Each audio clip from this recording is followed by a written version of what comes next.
حضرت اقدس مسیح موعود علیہ الصلوۃ والسلام سالک کے مقام کا ذکر کرتے ہوئے کہ جہاں وہ خدا کا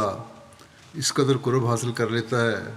کہ جیسے آگ لوہے کے رنگ کو اپنے نیچے ایسے چھپا لیتی ہے کہ ظاہر نظر میں بجوز آگ کے کچھ نظر نہیں آتا، اور جس کو لقاء کا مرتبہ کہا جاتا ہے، اس کا ذکر کرتے ہوئے آپ فرماتے ہیں کہ اس درجہ لقاء میں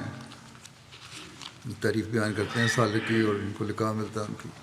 پھر آپ فرماتے ہیں کہ اس درجہ لقاء میں بعض اوقات انسان سے ایسے امور صادر ہوتے ہیں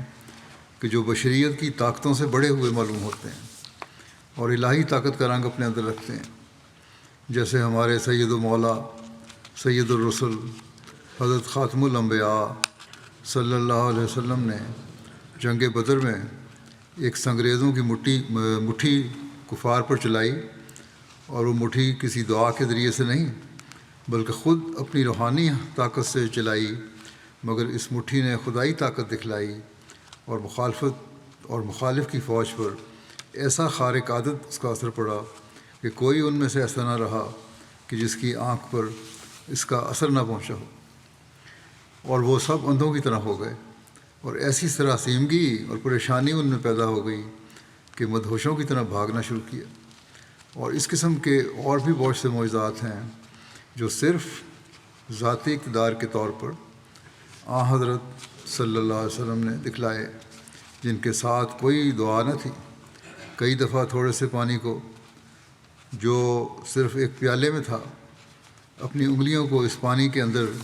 داخل کرنے سے اس قدر زیادہ کر دیا کہ تمام لشکر اور اونٹوں اور گھوڑوں نے وہ پانی پیا، اور پھر بھی وہ پانی ویسا ہی اپنی مقدار میں موجود تھا۔ اور کئی دفعہ 2-4 روٹیوں پر ہاتھ رکھنے سے ہزارہا بھوکوں پیاسوں کا ان سے شکم سیر کر دیا، اور بعض اوقات تھوڑے دودھ کو اپنے لبوں سے برکت دے کر ایک جماعت کا پیٹ اس سے بھر دیا، اور بعض اوقات شور آب یعنی کڑوا اور نمکین پانی اس کے کنویں میں اپنے منہ کا لعاب ڈال کر اس کو نہایت شیریں کر دیا، اور بعض اوقات سخت مجروحوں پر یعنی زخمیوں پر اپنا ہاتھ رکھ کر ان کو اچھا کر دیا، بعض اوقات آنکھوں کو جن کے ڈیلے لڑائی کے کسی صدمے سے باہر جا پڑے تھے